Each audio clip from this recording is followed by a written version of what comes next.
tragedy of Darth Plagueis the Wise. Hello there, I'm Dylan, aka The Wise Sith, and today we're going to be looking at another figure that I pre-ordered from Big Bad Toy Store, probably not too long ago, and it finally came through recently, along with another figure I will do an unboxing soon of. But without further ado, let's look at the figure. And it is no other than the Darth Vader from the Obi-Wan Kenobi series, and it is the Duel's End Vader. This is the Vader where Obi-Wan slices part of his helmet off, revealing Anakin's face underneath.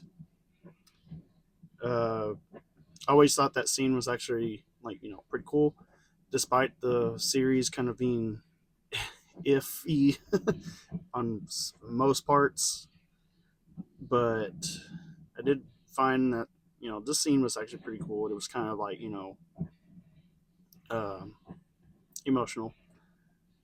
But yeah, here is the front of the box, and going off to the side, you do have this just the Black Series right there. Of course, this is from the Obi-Wan Kenobi series.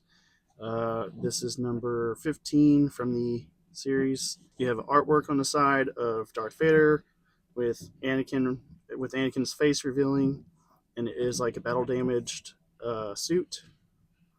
Darth Vader duels in. Here is the back of the box.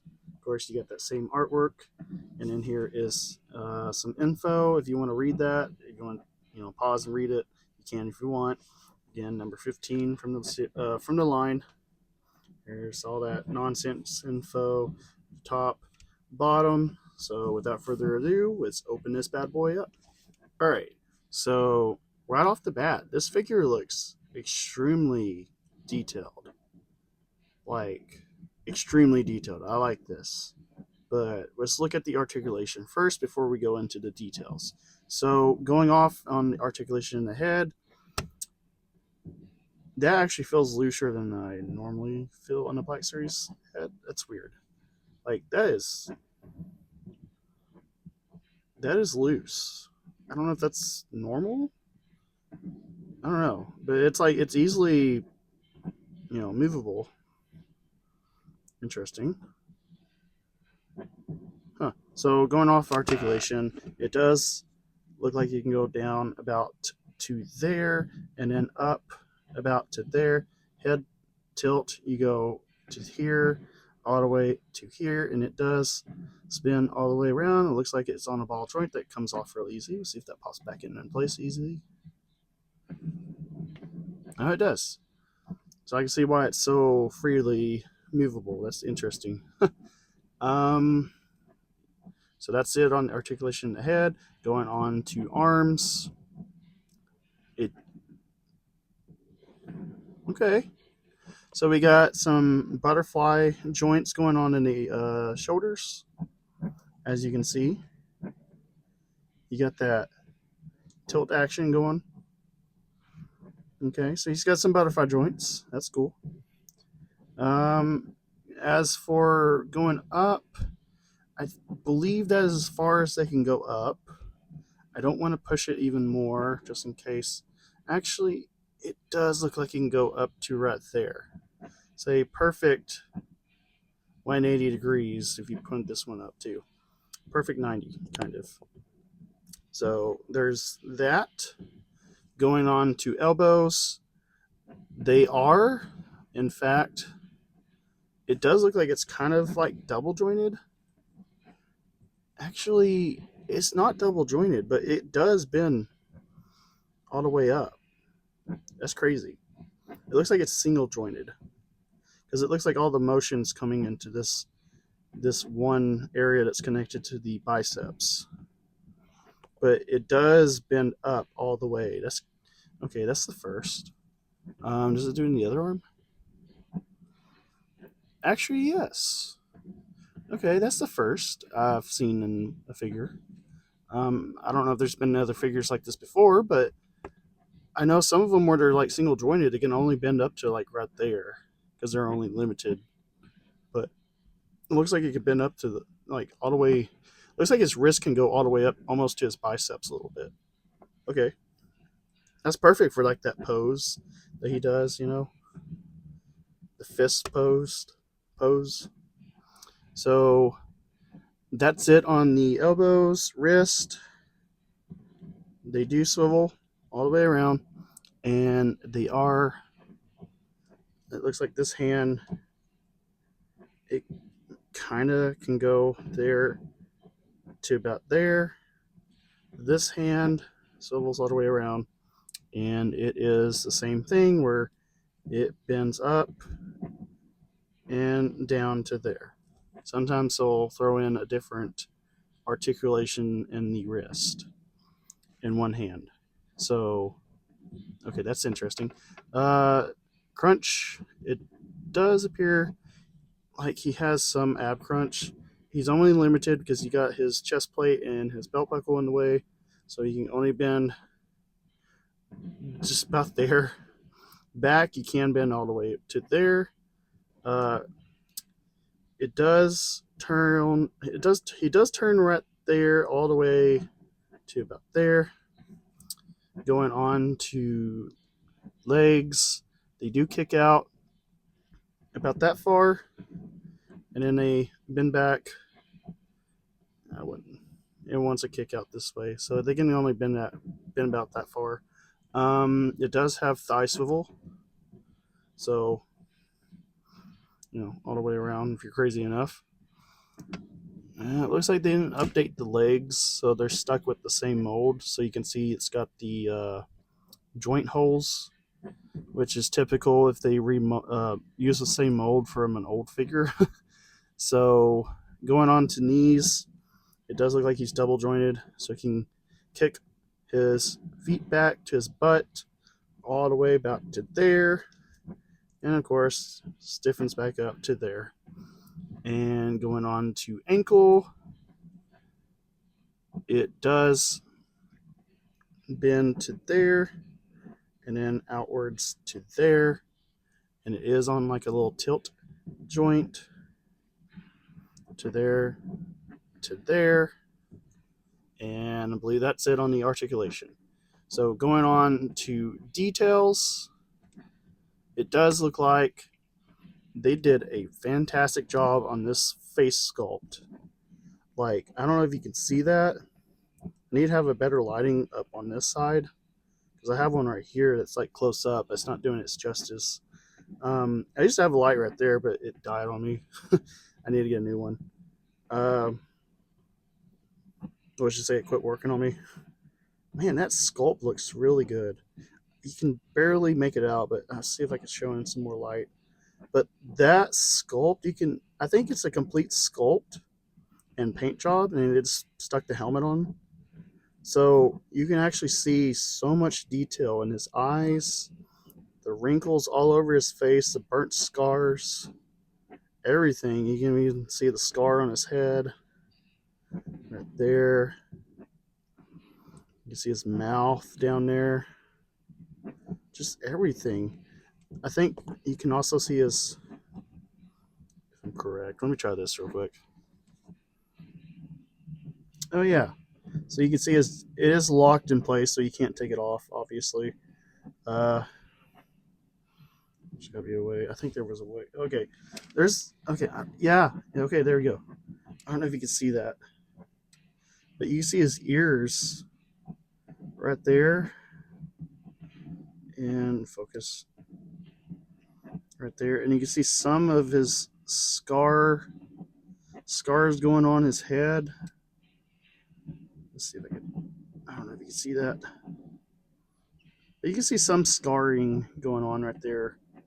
Right about there, you can see some scarring going on. And it looks like they continued with the paint job and stuff, too. Which is actually pretty cool. That's actually nice. That's a plus right there for me.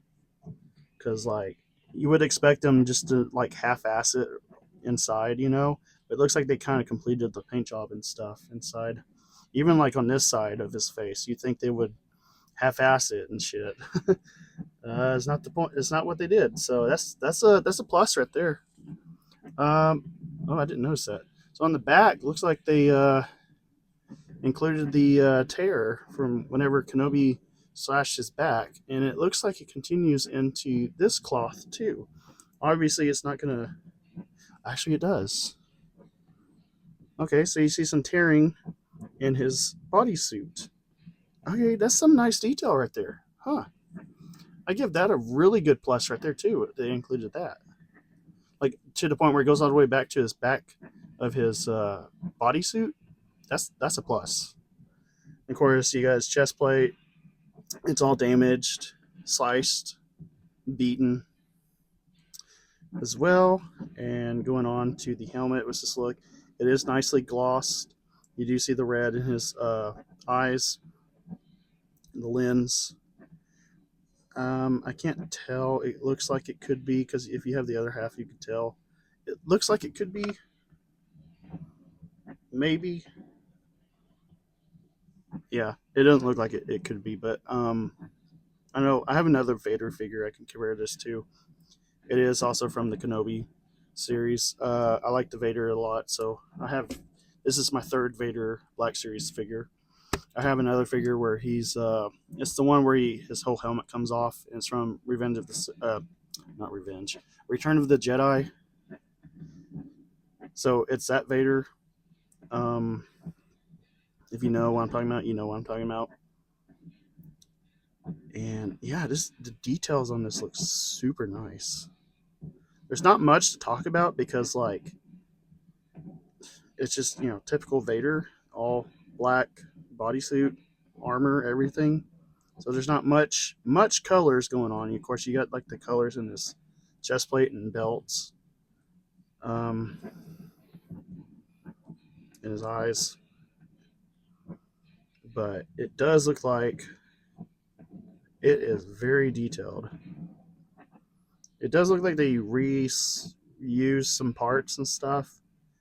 But judging by this other figure over here, it looks like they repainted certain things a certain color, a certain type of color, just especially the chest plate. So I will you bring this.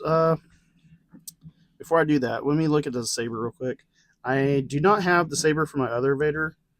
I don't know where it went. It's somewhere in a box. I don't know which one, full of my Black Series figures, but I'm sure they use the same saber. It is the blade does detach, so you can clip his hilt onto his belt just like that. So if you wanted to pose him with his belt, with his saber on his hilt or hilt on his belt, you can. So there's that. Let's go ahead and plug that back in, and let's compare both Vaders. So this is the other Vader I was talking about, where it's from Kenobi as well. And right off the bat, it's interesting. Hold up.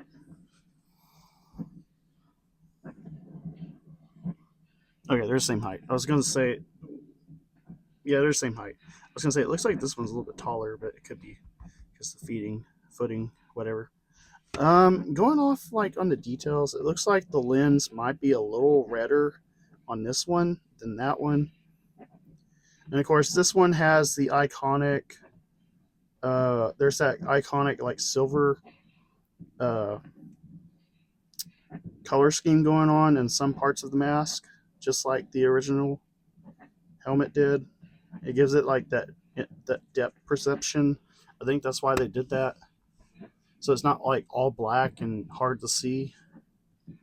I think that's why they did that.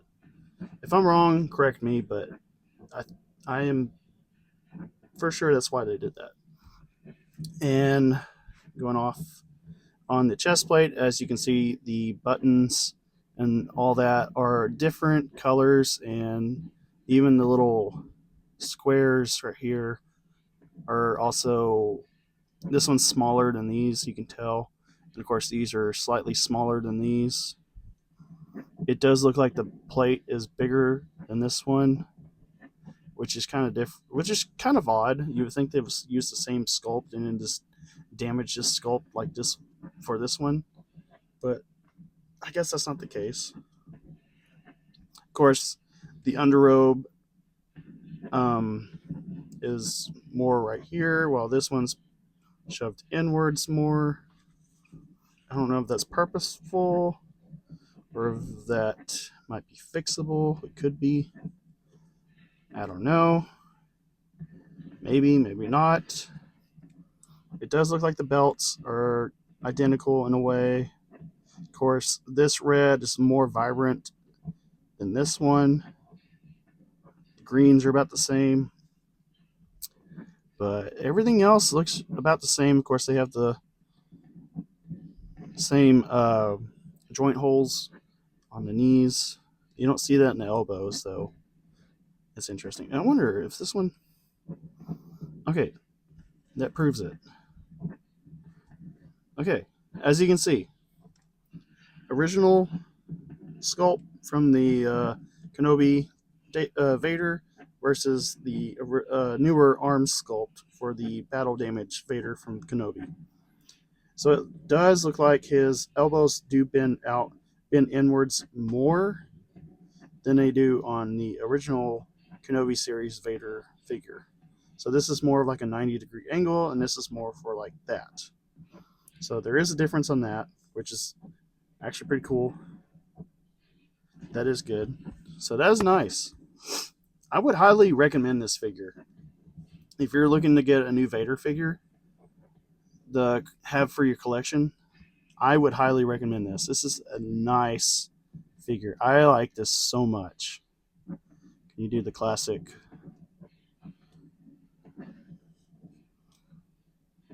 I don't know. Let's see if I can do it.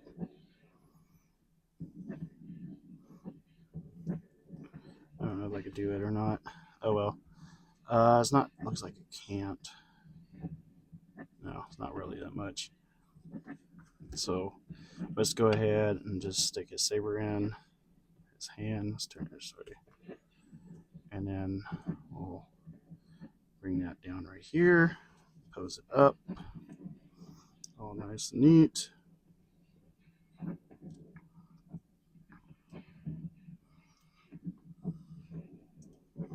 That right there. And then bring that down there.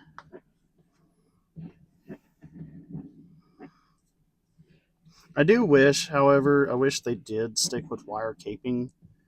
But I guess, Hasbro's on a budget when it comes to these figures, so they gotta keep within budget range, which sucks. Versus if you get an import figure. I know there's a lot of import figures that have wired capes, which is a plus. So, yeah. I hope you like this video. I hope you stay tuned for more. Be sure to like and subscribe. And remember, the Force will be with you always. See ya.